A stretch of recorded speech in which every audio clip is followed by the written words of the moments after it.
Okay, Mr. Chair, we are live on YouTube. Okay, Turn it over to you. people just want to have a seat. Yeah. Good evening, everybody, and welcome to Community Board 10 Police and Public Safety Committee meeting. Today is January 10th, 2024. Right. The agenda tonight, we have a new SLA liquor, wine, beer, and cider application at Yamasushi Incorporated doing business as Bay Ridge Sushi, 6914 3rd Avenue. An applicant for an adult use retail dispensary license application at FM Natural Leaf Incorporated at 1205 86th Street.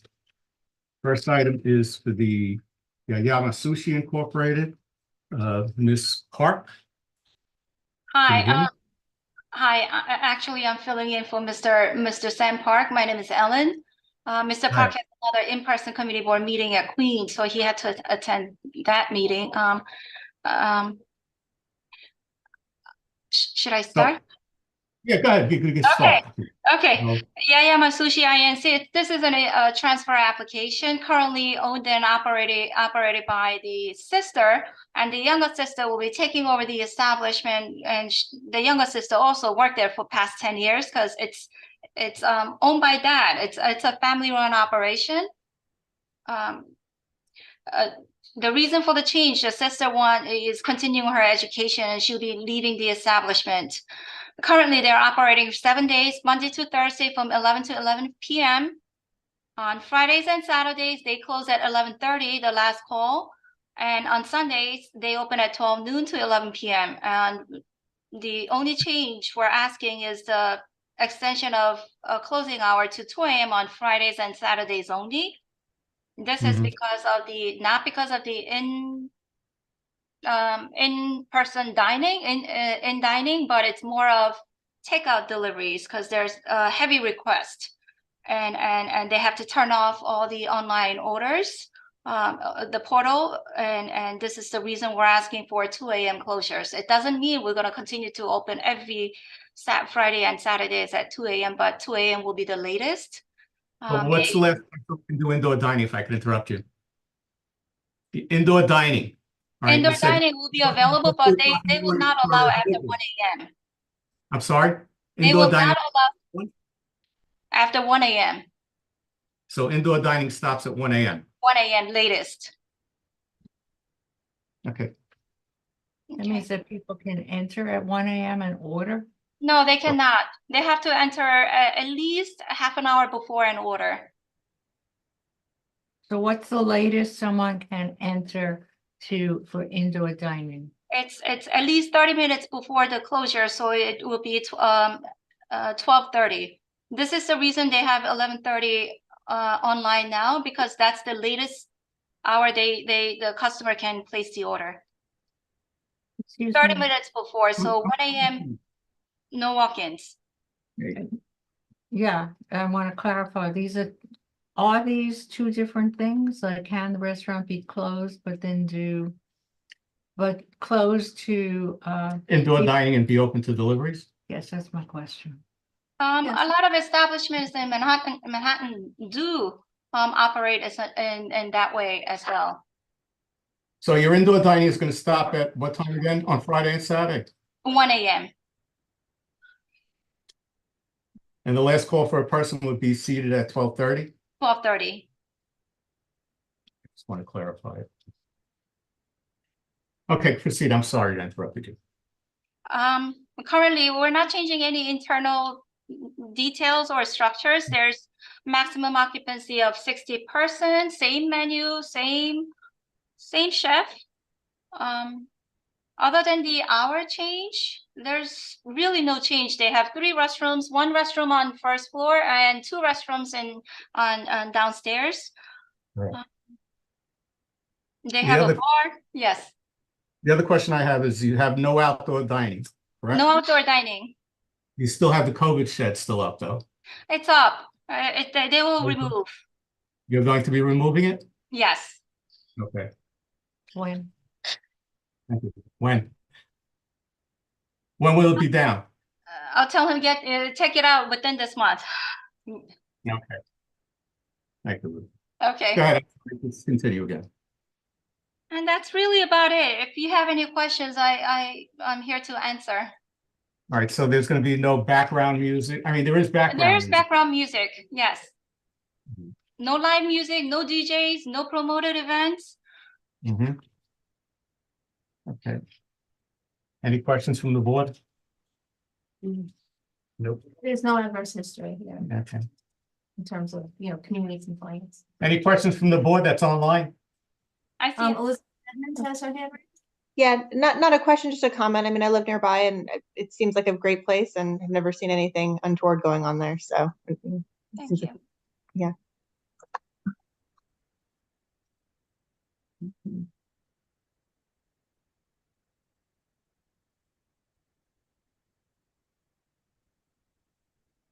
With that being said, I'd like to make a motion. All right. Committee's motion is to deny the applicant unless the applicant agrees to the following stipulation. The premise will operate as a restaurant. There will be no sale or consumption of alcohol on the premise until the appropriate license is issued by the SLA. Applicant will not serve or allow BYOB until license is obtained. The owner and manager will be on site during all hours of operation. The hours of operation are Sunday through Thursday, 11 a.m. to 11 p.m.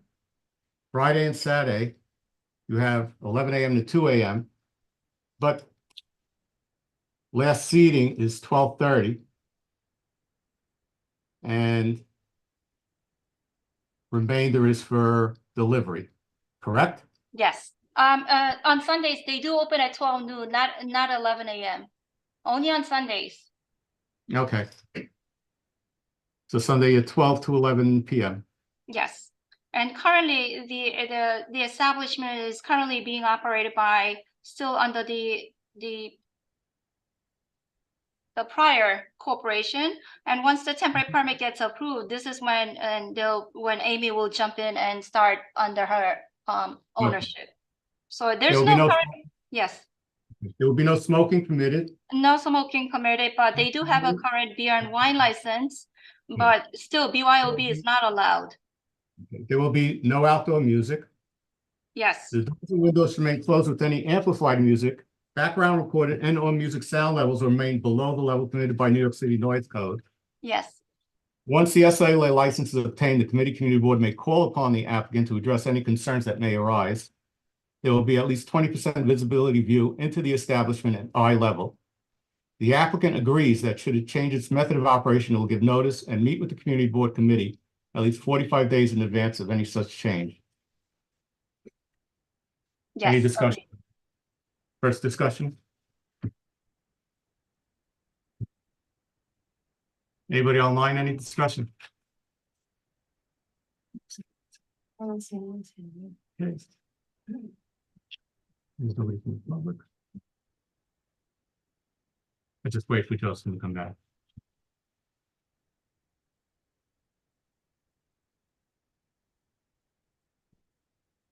All those in favor? Any opposed? Good luck to you. Thank you so much. I just want to make sure for the record, Liz, are you in favor? Sorry, that Yes. I'm in favor. Thank you. Also, we're going to be having a meeting Monday, January 26th. 22nd at 13th Avenue and 86th Street. Yes, Knights At of Columbus. Knights of Columbus, all right? In case any other board members have any questions, you should have a representative present. Okay, Okay, understood. Thank you. Good night. thank you very much. Have a good Thank night. you. Good luck to you. Thank you so much. Okay. Next item on the agenda. It's an applicant for an adult use retail dispensary license application, FM Natural Leaf Incorporated, located at 1205 86th Street. The applicant is represented by His card is- Where's the card? I think it's right there. Mohammed Al Sawaya. Did I pronounce that right, Mr. Sawaya? Yes, I hear you clearly. Good evening, everybody. Hi, good evening. Hold on. I'm ready whenever you are. This is for a retail cannabis dispensary at 1205 86th Street. That's correct. Okay. So, The, am I okay to start presenting my client's case here, my client's application? stop presenting here if you want, because we just got this. Yeah. Yeah, Hello? well, I apologize for Okay. providing my client's documents this late because I was traveling overseas in Jordan. I just arrived back from Jordan on Monday. I tried to put together whatever documents that I have at my disposal, and I reached out to seek an adjournment, but I was advised that according to the cannabis office, the adjournments are not optional at this point, and it's not available for me. Just to let you know, I mean, this committee does not approve your license. It's the Cannabis Office of Cannabis Management that does that. I We just understand. agree and give an opinion, right? So it's I only our, completely- as far as this goes. We had requested that you submit this and be ready for this meeting. Well, thank you for the this note. I understand that your board is not doesn't have jurisdiction to approve my client's application for the adult use license. However, your opinion is required by according to the rules of the cannabis law. So, anyways, I wanna like thank everybody for giving my client's time and for myself time to present his case. And as you all know, this application is being submitted in support of my client application to obtain a license for adult use dispensary license. My client secured a lease agreement, and his hopeful business is going to be located at 1205 86th Street. He has a written lease agreement for that, and the business is incorporated as a FM Natural Leaf Inc. according to New York State laws and regulations. The location is more than 200 feet away from any house of worship and more than 500 feet away from any school building. The business owner also has a security plan to ensure the safety and security of the business and the surrounding. He will be putting in place surveillance cameras, and he will be hiring a guard who will be working at the door of the business in addition to alarm system. To ensure a full compliance with the rule of law, my client will use an ID scan system to ensure that all the customers who will be seeking to buy items from the dispensary are of age. And the business also will use something called a point of sale system, which is also known as Blaze. Blaze is a sale program which provide training for employees and help to organize and coordinate the sales and provide inventory reports to the business. My clients already signed an agreement with the union of the cannabis workers. The agreement is named or called a labor peace agreement to ensure the full compliance or observance of the employees' rights and duties. And upon approval, the employees of my client's business will be receiving a training as well as an employee manual. As far as the working hours, my client is planning to open the business 7 days a week. However, he's not going to open the doors more than 70 hours in total. The business hours during the week will be 12 a.m. to 9 p.m. and on the weekends, Friday and Saturday, 11 a.m. to 10 p.m.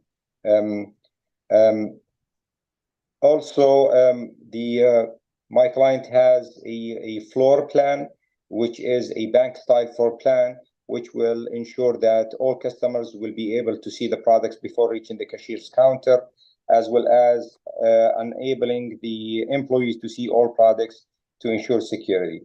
With that, I'm ready for any answer. Oh, sorry, I forgot something important, which is the surrounding the environment surrounding security. So no amplifiers, no loud music is allowed, and also ventilation system will be placed in to ensure there is no odor and bad bad smells coming out of the business. With that, I'm ready for to answer any questions.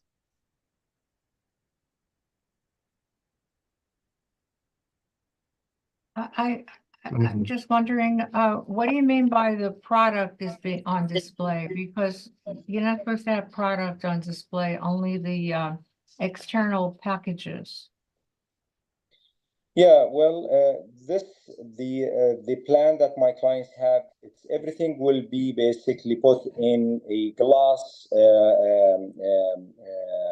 boxes that will be secured and not at the disposal of the customers, and they I'm will just be.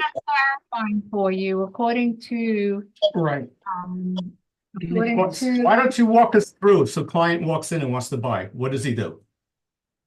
Well, the client will be walking in, asking for whatever products is going to be available in the store, including flowers or edibles. And these items, whether the flowers or the edibles, gummies, and so on and so forth, will be kept in a glass boxes, which will be secured, and only employees will have access to these boxes. However, they will be visible to the customers. Okay. Can we clarify that Yeah. for him? He doesn't. Yeah, to my understanding, the way the cannabis management process works is that you're not to display the product. You have a menu. The client comes in, gets ID'd, gets checked, orders the product off a menu. Then a runner goes into the back, into the vault, or wherever it's locked up, and brings it back out for the sale.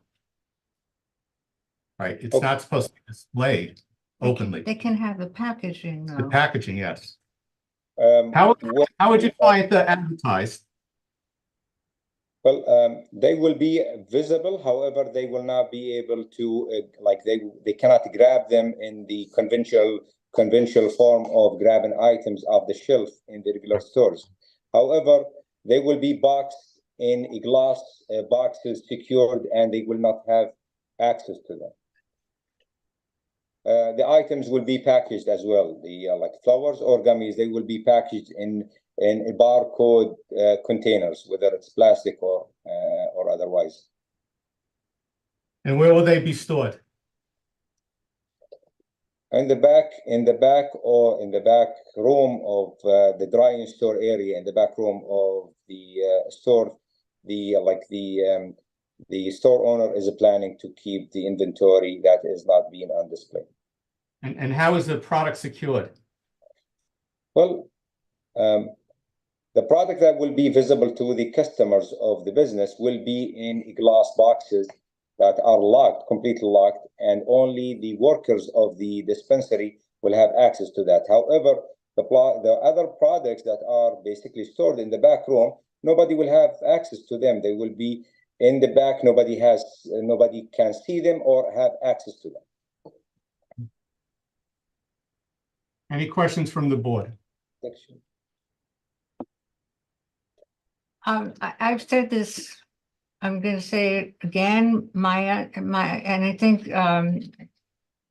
revisiting the law might be important. I think it's very nice to have locked cases, but you cannot keep the product in the locked cases. You can keep the outer boxes in the locked cabinets. The law states that product has to be kept securely under lock and key in the back of the store. Okay? I just want to make sure that you're aware of that. Well, I mean, our client is planning to observe all the applicable rules or regulations of the cannabis office or the state or city of New York. Mm-hmm. The plan was to just, in form of just thinking outside the box, is to create boxes. However, if placing products in in glass boxes will be in violation of the rules, well, definitely my client will not use them. We'll make sure that the business is in full compliance with the rule of law. Thank you. Also, when you did the notification to the municipality and to the community board, how did you do that notification? How? Yeah. Did you mail it? Did you deliver it? Did you personally serve it? We send it with a messenger. We filled it out in the office. My client signed it and we put it in a package and we send it with a messenger. However, this messenger obviously did not do the right thing, did not give it to a person inside the office. Looked like he put it outside. I was advised that he put it outside at the door of the office. Would you consider that proper? Yeah, I thought it's extremely negligent on his behalf, and I had a conversation with him. I wanted to refile it or remail it again properly, like via FedEx or otherwise. But when I came to the office and they advised me they have it, and they opened the office and they scheduled the application for a hearing today, and I did not have to email it. For an extension is because we found it outside on the curb. I know. I was shocked. No labeling on it. I sent it with the person with a messenger to make sure it is received securely. However, he did not do the right thing, and I apologize for it.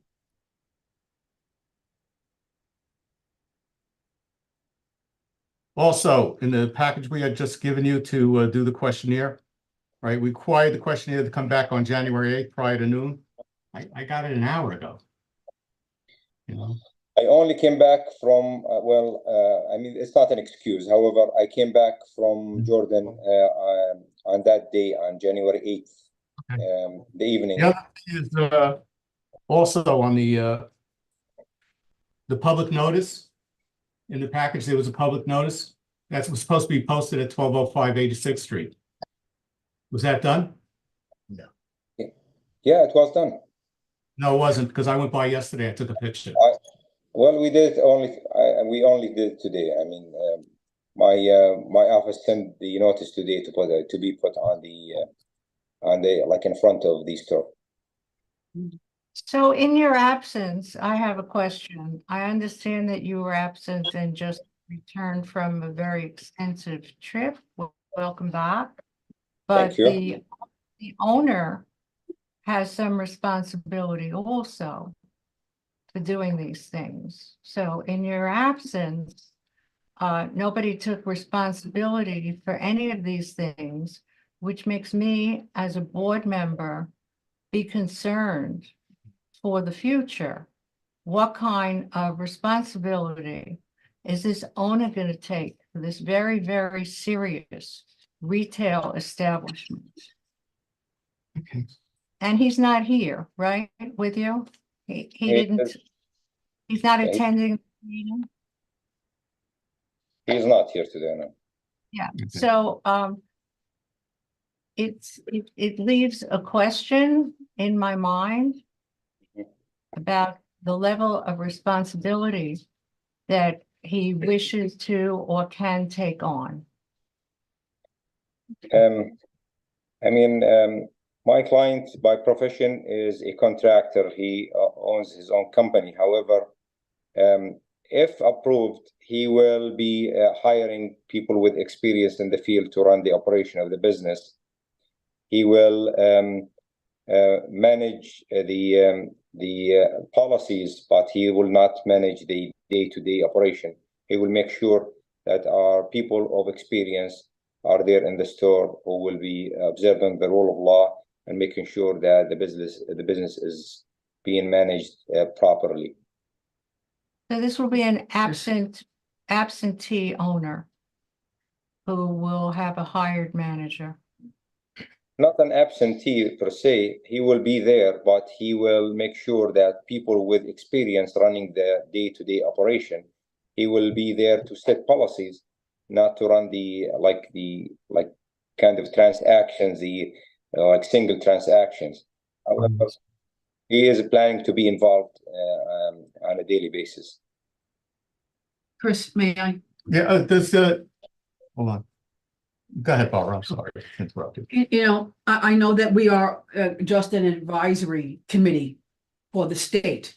But, you know, when I was working as a teacher, we talked about the students being good citizens and being able to follow a process and follow the rules and regulations. And basically, that shows that you have respect for the process and for the community.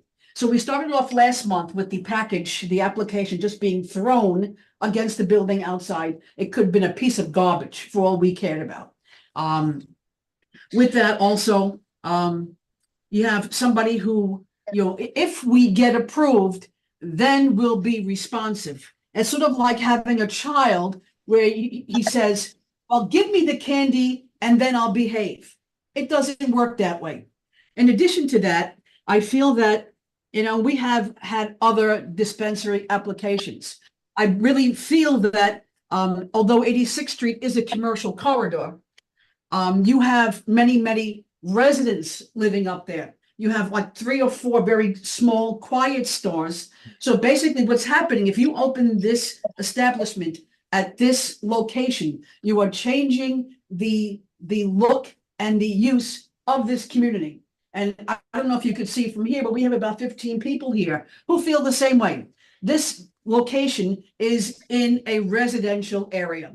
And personally, and I have a vote and whatever that means, I think that the location, even though it follows the guidelines of being the certain amount of footage away from a church or a house of worship and of a school, I think the location, A, is inappropriate, and B, the lack of respect that this owner has shown for the process in this community board is unacceptable. Okay, may I respond to that, please? With respect to the manner that the application or the package was placed in front of the office, I sincerely sorry, and I apologize for that. Actually, we meant the exact opposite by sending the package with the messenger. We were trying to ensure that this package is received safely and securely and swiftly. However, we achieved the exact opposite. With Okay, I have respect to hold on. Lori, if you can unmute and ask your question. I see a hand raised. Oh, hi. So to speak to Ruth's point, I didn't look at the law, but I did do, there was some material I read that said they can display the product in like a locked type of thing as long as it's not, it has to be, you know, kind of like in that locked kind of glass box. You can't access it, but as long as it can't be visible from the outside. So it can't be anywhere where you could see it from the outside of the premises looking in. I don't know if that's correct or not, but it was something I read just Page on 10, that. number And the other thing I wanted to say is that I do recall that if you have, you have to have a person who is appointed, a specific person who is appointed to be, the manager or the responsible person, they call it, at the premises. So it can't just be, and that's part of your application. So oftentimes I do understand you're out of the country and you were rushed, and, with regard to whether or not this was served properly, I don't know. But I'm just saying that, normally when we're reviewing something like this, the few that we've done so far, and also taking from, other licenses we've reviewed in the context of liquor, normally we have a package delivered to us, our application, package that we do request that provides information like that. So that, we can really see, and especially in such a highly regulated area, we can really see who's going to be, the responsible person listed on the application and who's responsible for overseeing all of the very many rules, and a lot of which concern safety and security. As we've seen, many of these places are prime targets for robberies.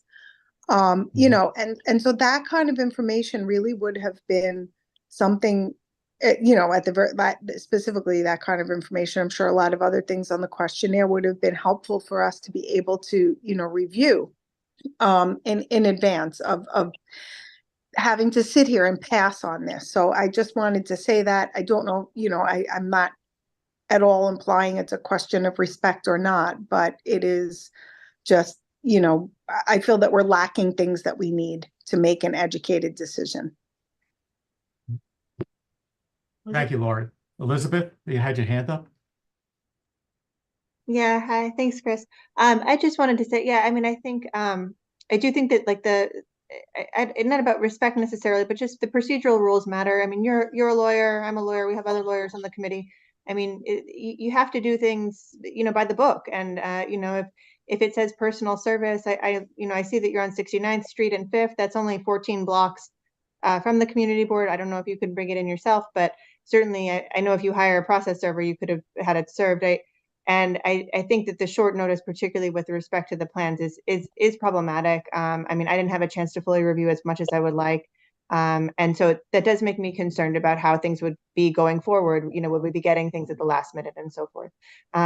It seems like you have a comprehensive plan set up. I think that's nice. But I'm just hopeful that I do think that the procedural rules are sometimes even more important than the substantive rules. And you're sophisticated enough to know that. So I think that we have to be careful with this. Any other board members have any questions? There's a public member that has a hand raised. Go ahead. So I'm gonna call now a member of the public who has her hand raised, Lori Reza.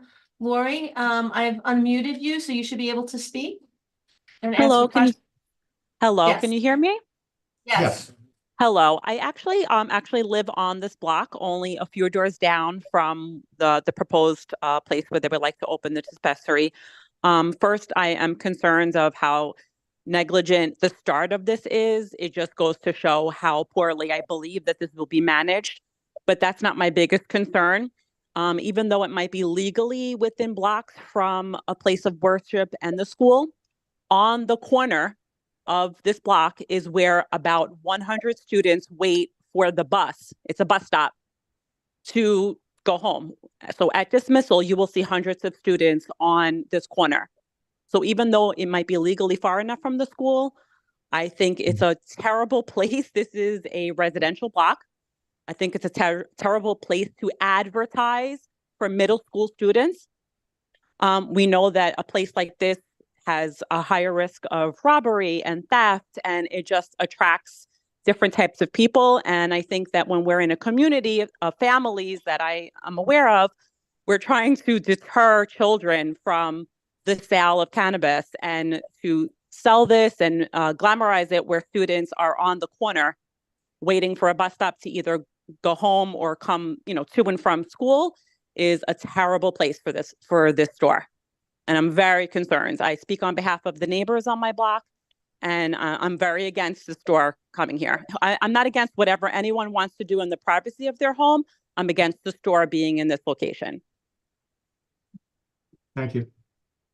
Next from the public, attendees, Michael Mendito. Michael, you should be able to unmute now. Hi, Josephine. How are you? Good. How are you? My concern is the lack of a specific security plan. The other applicants had a very elaborate and well thought out security plan that they were able to present to us. This street is a perfect location for an ambush and highway robbery. We have a very dark, desolate park across the street. People can wait in vehicles there, and marijuana is still a federally illegal substance, so they can't take credit cards. So we know that all of these people will be having cash on them. And also my neighbors here on the block, we're worried about being ambushed. So there's a straight run right to the expressway, and there's only a couple of turns to get on the Belt Parkway. And people can sit here and prey on the customers and the establishment itself. And if we're going to have product in a glass case, we have seen on the news many gangs of people coming with hammers, just smash the glass case open and steal all the product and whatever. So I'm extremely concerned about this. This is not a safe location for this type of business. Thank you, Michael. Thank you, Michael. Anyone else that's on Zoom as an attendee that has a question or a comment? Ron Guido? Ron, you should be able to unmute now. Thank you so much. I'd just like to throw my support against what Lori raised. There is a 500-foot separation. However, that bus stop is heavily traversed by students at the end of the school day. I live down the block from there, and many of the students will leave that bus stop and walk to the trains down past my house. I see it each day. So there needs to be a security plan in place that considers the children passing by. The other thing I'm very much concerned about, I worked in regulation my entire life, is that an inability to comply with a defined process gives me a huge amount of concern over the ability to oversee the security and the execution of the operation, and it needs to be considered by the board. Thank you. We have Lori Willett. Lori, did you just newly raise your hand? Lori Willis, I'm sorry. I think it's from before. No, it's me again. I'm sorry.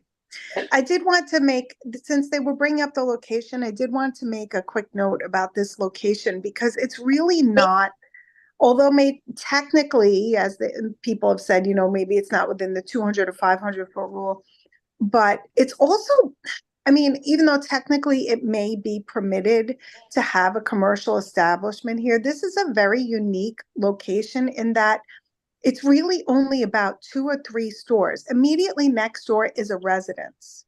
And so immediately around, this is all residential, except for the 3, maybe, you know, the 3 stores fronting 86th Street, which are right there on the corner of 12th, and maybe 1 store in on 12th. So it's like a dry cleaner, you know, and so this location, it's actually right next door to a residence. And again, while it may be technically a commercial location, it's all residential. It's really not at all a commercial strip, even like, you know, where we have a residential with a commercial overlay like 3rd Avenue or, you know, 5th Avenue. This is like right. So on the screen, you see there, the immediately to the right of that brown door, that's a house. And all going up in that direction are all homes.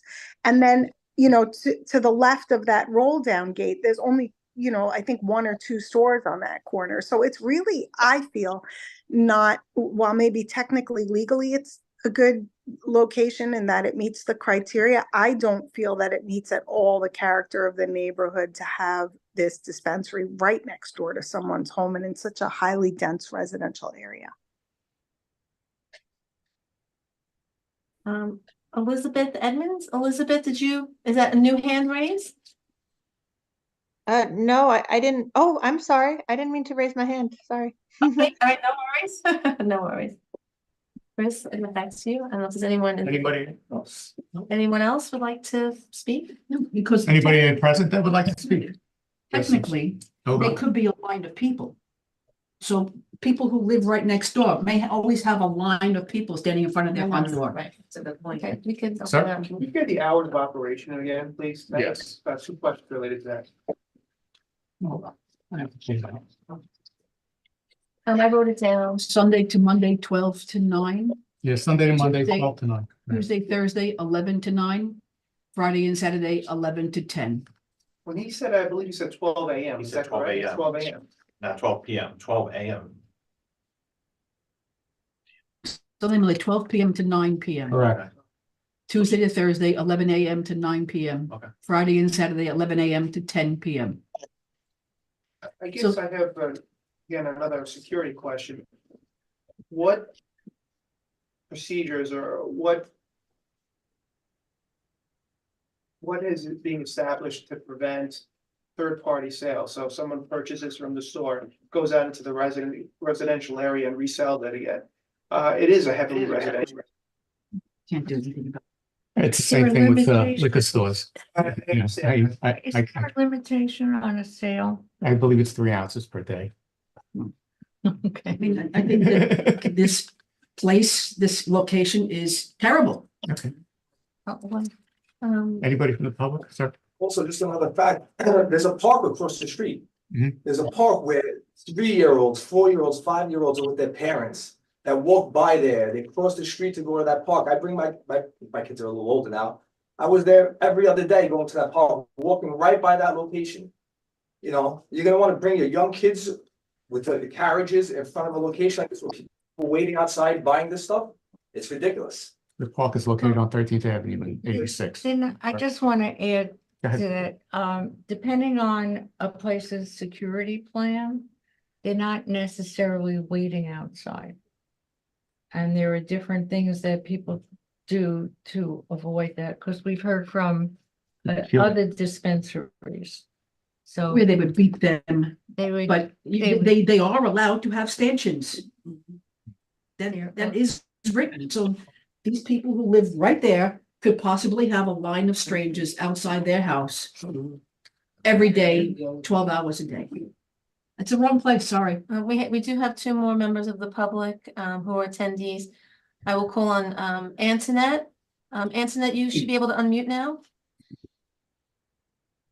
Yes, can you hear me? Yes. Yes.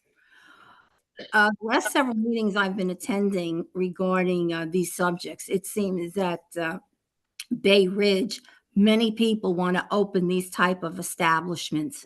And this is further on the edge of Bay Ridge. But I just want to say that I'm very happy the way the board is handling everything.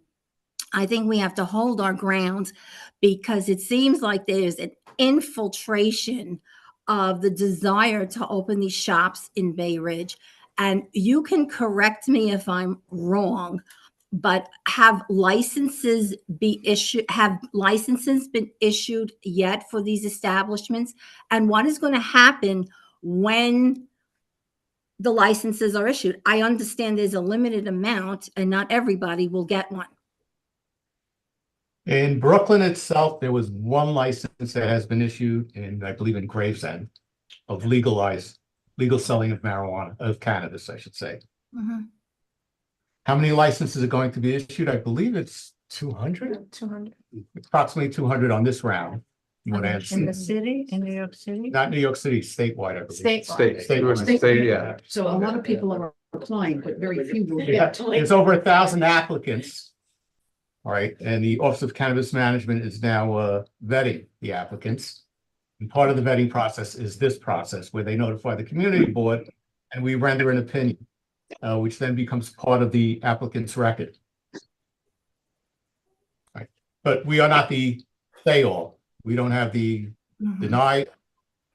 That's up to the Office of Cannabis Management. Well, as a longtime citizen of Bay Ridge, this has been my home for 68 years.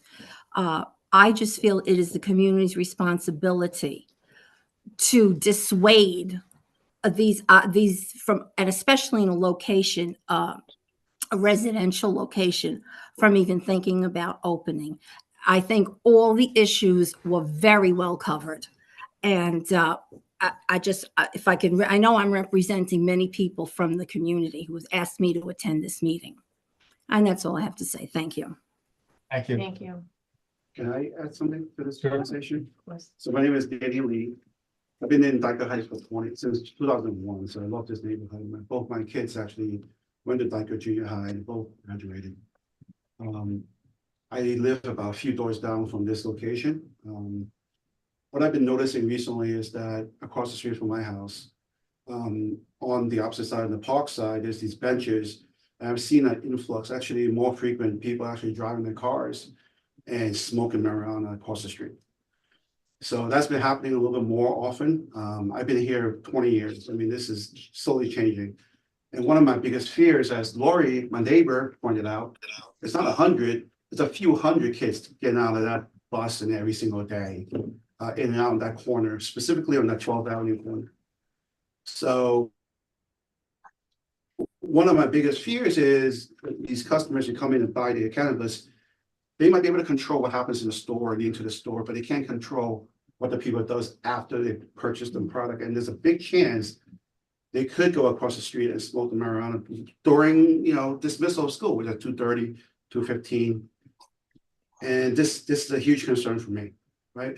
There's a huge amount of kids. This is really a terrible, terrible location for this type of business. It's just not inappropriate. It's just the wrong word for it. I mean, that's Out of context, it doesn't belong there. It's not a commercial strip. there are more suitable places for it, but in this particular location, there's little 3 storefronts: that florist, a hair salon, I know. and then this bridal store, which is, I guess, been shut down for like about 4 years, 5 years or so. But that's basically it.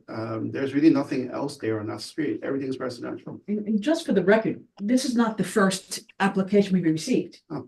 And we have approved because they fit the guidelines. And we would have really no objection other than if I don't want it, it doesn't matter. Do they follow the guidelines? But this location to me seems like it's basically in front of a residence. Yeah.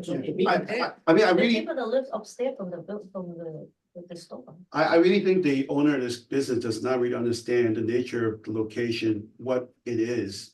And I'll just speculate.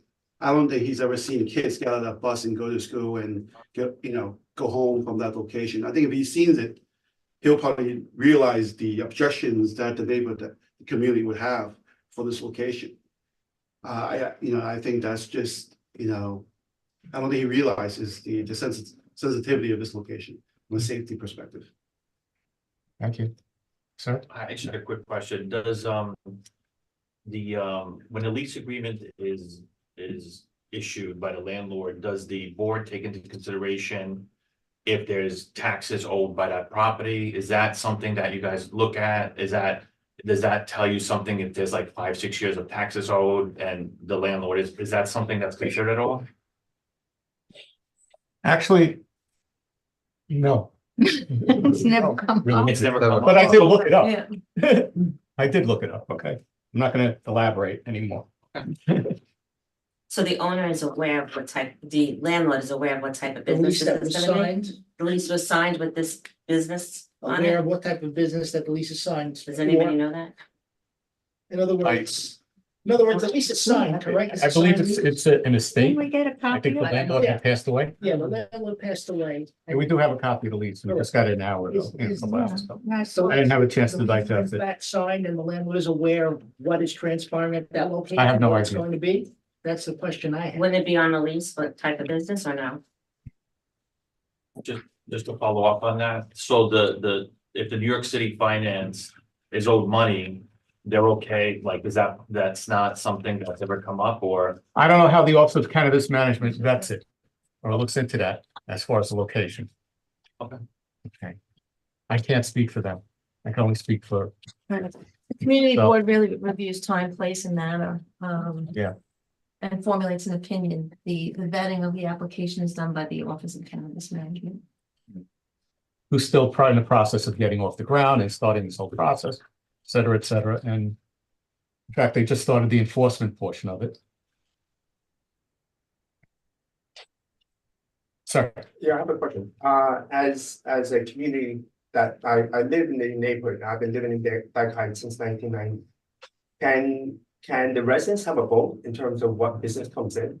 Because we have to deal with it. We're gonna see it day in, day out. And personally, we don't want it here. I mean, I think the board and whoever makes this decision should consider the residents.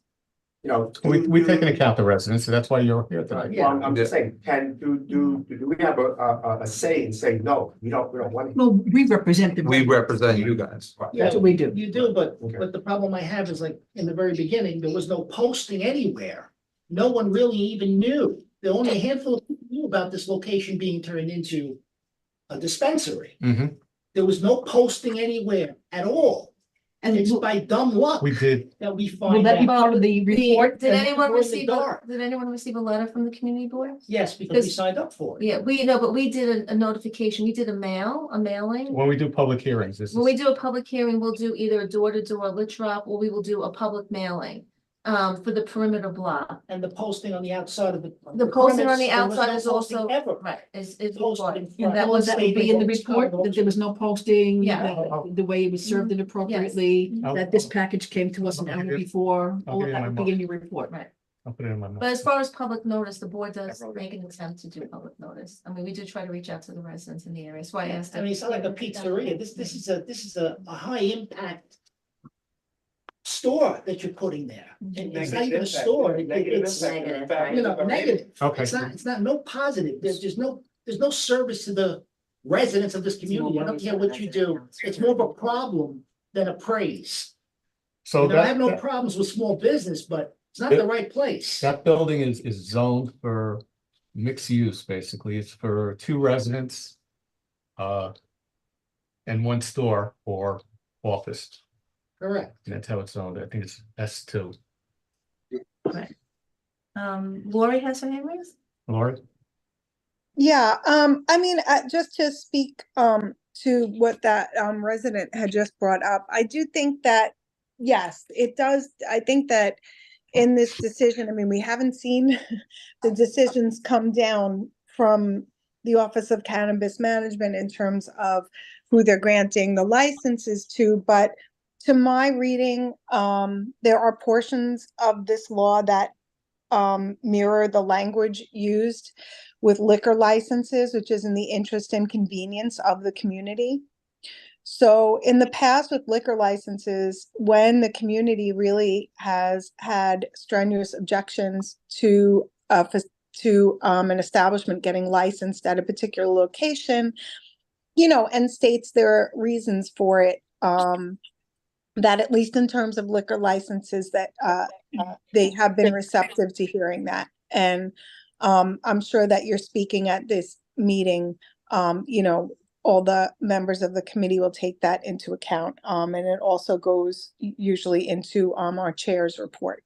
So I just wanted to let the individual know his voice is heard through us. One more quick point. Couple of us work in real estate. I do real estate management. And when we rent a store, we generally think, who are this business, who is it gonna serve? Who is their customer base? What clientele will they have? And our concern, I guess, here, if you see a bunch of residents, is where are the customers gonna come from? It might not be from the neighborhood. What kind of clientele are they gonna invite into the neighborhood as well? And we have that concern. I'm sure a couple of us must have that concern at least. Because it doesn't seem like we're gonna be a very good customer base for this business.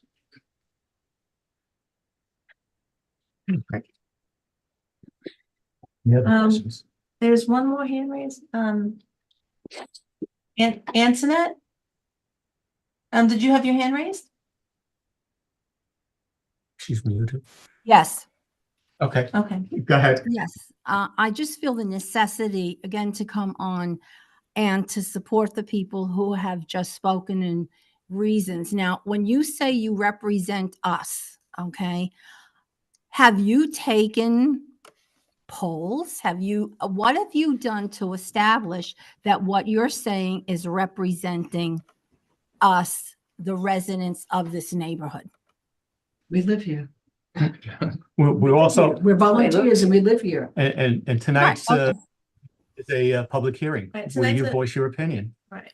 And the community board did do a public notice. We distributed the via our email distribution list. We Mhm. received, I want to also mention for the committee members that the board did receive about 15 emails in opposition from residents.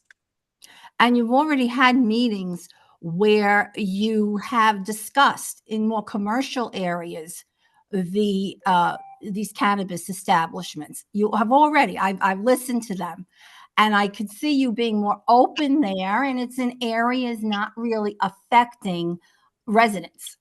Okay, so I would like to know why all of this, when if it's not in a commercial area and it affects the answer be no. And if people are going to be drawn to this neighborhood, if you have how many, 1, 2, maybe 3, isn't that enough? Are we going to have, it's like nails places. All right. How many more nails places can we have? But okay, they're harmless. But something like this is not. And I know everybody I speak to has the same feeling. And so I just want to put forth that can it be just a no? And that's it. I like that. I like to do that. That would be very simple for me to write, but according to the opinion of the cannabis management rules, I have to give a detailed opinion on why. Either yes or no. Well, I think you have Our recommendation, correct. I'm Because sorry. we're not taking. Okay. Okay, anybody else want to speak? Sir? Yes, my name's Carl Guthwin. I'm concerned, just like everybody else, about this proposed business. I just have a quick question. What is being done about window displays and signage, if anything, to ensure that they're in the context of the overall neighborhood and the existing businesses as well as the hours of operation? That's within the guidelines. Yeah. It's in the guidelines. The way the Office of Cannabis Management has it in their guidelines is the advertising. You can't be advertising that would be geared toward anybody under the age of 21. It's very, very simple. Right, they can't have snacks or drinks, they would Right. attract children, they need legal ID in order to get in.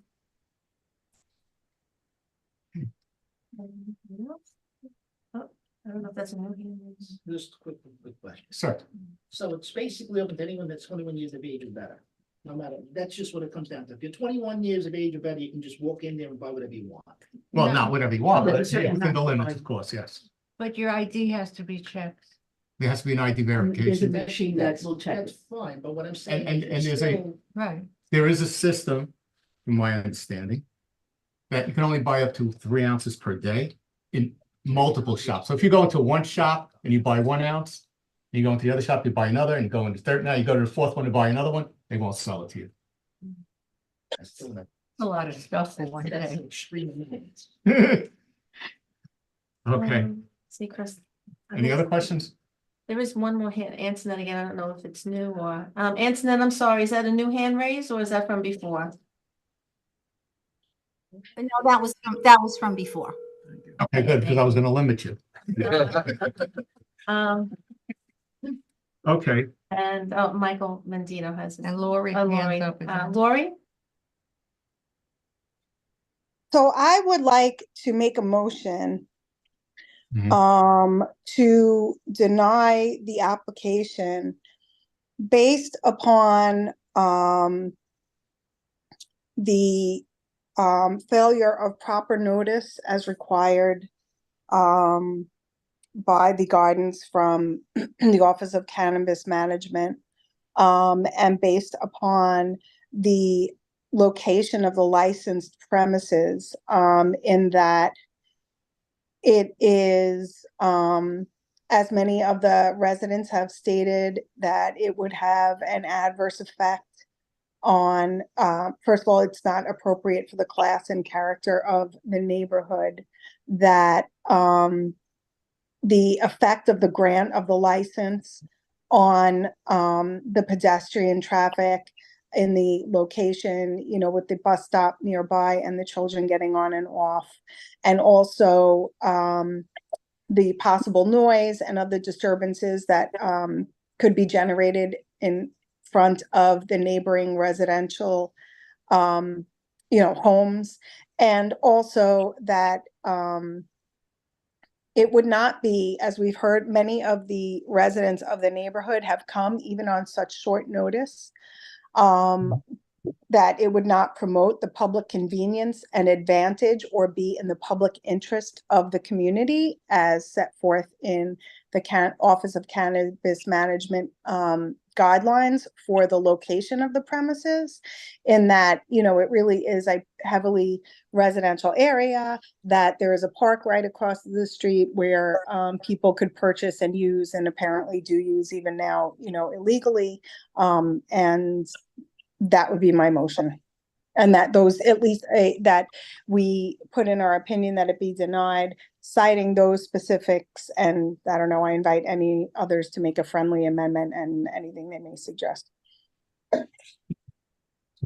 Second. Yeah. I'd like to make a comments. Okay. Also, he failed to submit the community board questionnaire in a timely manner. He had until January 8th, noon to submit it. We received it today at 5:15, January 10th. Failure to failure to post the community board 10 notice of public hearing at 1205 86th Street. I went by yesterday, and it was not posted.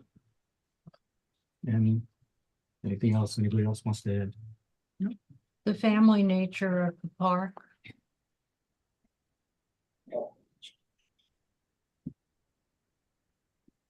Is there a There's a playground? location of a park across the street located at 13th Avenue and 86th Street. Oh, it extends beyond that. Right, it runs all along. Is there a playground there? Yeah, I mean, there are a lot of organized, you know, youth sports and activities that go on, you know, in that park all the time. I would specify which corner or where the kid, or the kids from McKinley? No, Or Dyker. Dyker.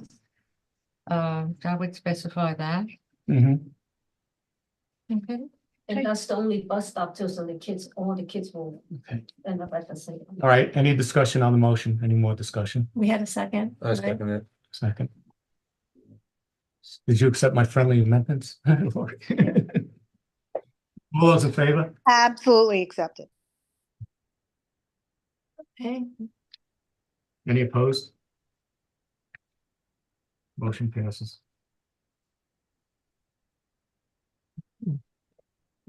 That's it. Any new and old business?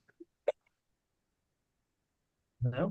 Just on old business, Ion Brooklyn did submit their security So this is plan gonna go before and the, a photo. so this is gonna go before the security board. And it has to be a As a recommendation. so as a the, recommendation, it's yes. just a matter of housekeeping, the Police and Public Safety Committee's recommendation will be presented before the full board at Monday's general board meeting, which is Monday, January 22nd. 7 p.m. at the Knights of Columbus on 86th Street and 13th Avenue. So you're all, the applicant and everyone else is welcome to attend that meeting. That It's public hearing. downstairs. It's down the block. It's down the block from all of you. Down the block. Oh my God, there's gonna be a lot of them there.